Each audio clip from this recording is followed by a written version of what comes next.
ബഹുമാനപ്പെട്ട ഈ ഈ പറമ്പുംകട്ട കനാൽ റോഡിൻ്റെ ശോചനീയാവസ്ഥ റിപ്പോർട്ട് ചെയ്യാനാണ് ഞങ്ങളിവിടെ കൂടിയിരിക്കുന്നത്. ഈ കനാലിൽ ഒരു തുള്ളി വെള്ളം വന്നില്ല. അപ്പോൾ ഈ വെള്ളം 2 തുള്ളി വന്നപ്പോഴേക്കും അതിനകത്ത് നിറയെ കോഴി വേസ്റ്റും കോഴിക്കുടലും സ്നേഹി പോലെയുള്ള വേസ്റ്റ് സാധനങ്ങളൊക്കെ കൂടിയിട്ട് ഇവിടത്തുള്ള ജനങ്ങൾക്ക് കുടിവെള്ളം കിട്ടാത്ത അവസ്ഥയിൽ ഇങ്ങനെ ഈ വെള്ളമാണ് ഇവർ കുടിക്കുന്നത്. ഇതിൻ്റെ അധികാരികൾ ഇതൊന്ന് മനസ്സിലാക്കിയിട്ട് ഇവിടുത്തെ ജനങ്ങളെ ഒന്ന് സംരക്ഷിക്കാനും അതിനുള്ള ഒരു മെജോറിറ്റി കൊടുക്കാനും ഇതുമാതിരിയുള്ള വേസ്റ്റുകൾ ജനങ്ങൾ ഇടാതിരിക്കാനും. ഈ 10-ാം വാർഡ് പഞ്ചായത്തിൻ്റെ ഇതിലുള്ള കനാല് പോണതിനെ കാണുന്നത് ഇത്രയും മാരകമായ അസുഖം വരുത്തുന്നതായ ഒരു രംഗമാണ് ഈ കാണുന്നത്. കൊച്ചു പിള്ളേർ വരെ എല്ലാവരും ഞങ്ങൾ വെള്ളം ഉപയോഗിക്കും. തൊട്ടടുത്തടുത്ത് എല്ലാ കിണറുകളിലും ഈ വെള്ളം തന്നെയാണ് ഉപയോഗിക്കുന്നത്. അതിനകത്താണ് ജനങ്ങൾ ഈ പ്രകാരം വേസ്റ്റ് മാലിന്യങ്ങൾ തള്ളിവിടുന്നത്. ഇതൊക്കെ അധികാരികൾ ഇതിനൊരു നടപടി എത്രയും വേഗം എടുത്തും നല്ലതായിരിക്കും. പോക്കിന്റെ വെള്ളപ്പതിര്, കോഴി ചത്തത്, കോഴി വേസ്റ്റ്, ഇത് എല്ലാം കനാലിന്ന് മോളിന്ന് വിട്ടേക്കണതാണ്. എവിടെ ആരോ വേസ്റ്റ് തള്ളി വിട്ടേക്കണത് അത് വെള്ളപ്പതിരാണ്. പശുവിന്റെ അല്ലാതെ അത് വേറെ എന്തോ ഇതിന്റെ ആടിന്റെയോ വെള്ളപ്പതിര് കിടക്കുന്നത് 2 ഐറ്റം. പിന്നെ കോഴി ചത്തത്, ഇത് കോഴിയുടെ വേസ്റ്റ് കവറി കെട്ടി ഈ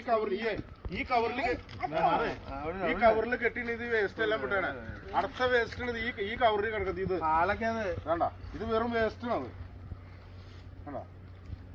അത് അവിടെ ബ്ലോക്ക് ചെയ്യും. ഞാൻ എന്ത് ഇട്ടിട്ടായാലും ശരിയാ. ഞാൻ എന്റെ താഴേക്ക് അവിടെ ഒന്ന് വളം വെച്ച് അവിടെ കെട്ടിയിടും. ഞാൻ ആരോ ഒന്ന് തുറന്നിട്ട് കുഴപ്പമില്ല, കാണണം. പക്ഷെ വലിച്ചു കളഞ്ഞില്ല. വേണ്ടത് എനിക്ക് വെള്ളം വേണ്ട, കനകം എത്തി കളഞ്ഞോ. നമ്മുടെ കിണറിന് തൊട്ടടുത്താണ്. എന്തോ പ്രാവശ്യം കുമ്മായിടാൻ പറ്റും. ഈ വെള്ളപ്പതിര്, ഇത് വെള്ളപ്പതിര്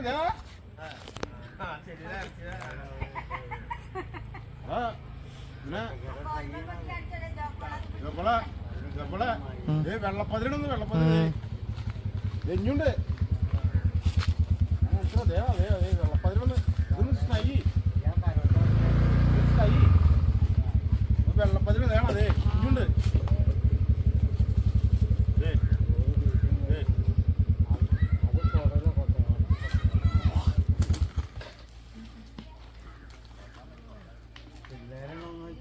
റോട്ടിയോ വെള്ളപ്പതിര് അയ്യോ ഈ വെള്ളത്തിനാണ് വിടണ. അത് വെള്ളപ്പതിരൊന്ന്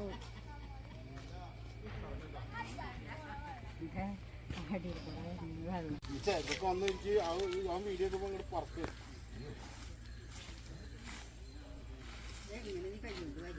ഞാൻ കൈകൊണ്ടല്ല കൈകൊണ്ട് ആരാ ഇത്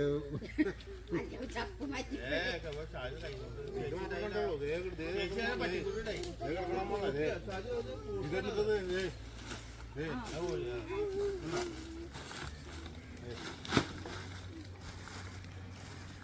വെള്ളത്തിൽ കുളിച്ചാ കോഴി അങ്ങനെ എനിക്ക് ഇറങ്ങാൻ പാടില്ല. ഞാൻ കാല് പൊട്ടില്ല. അവിടെ കിടക്കണം.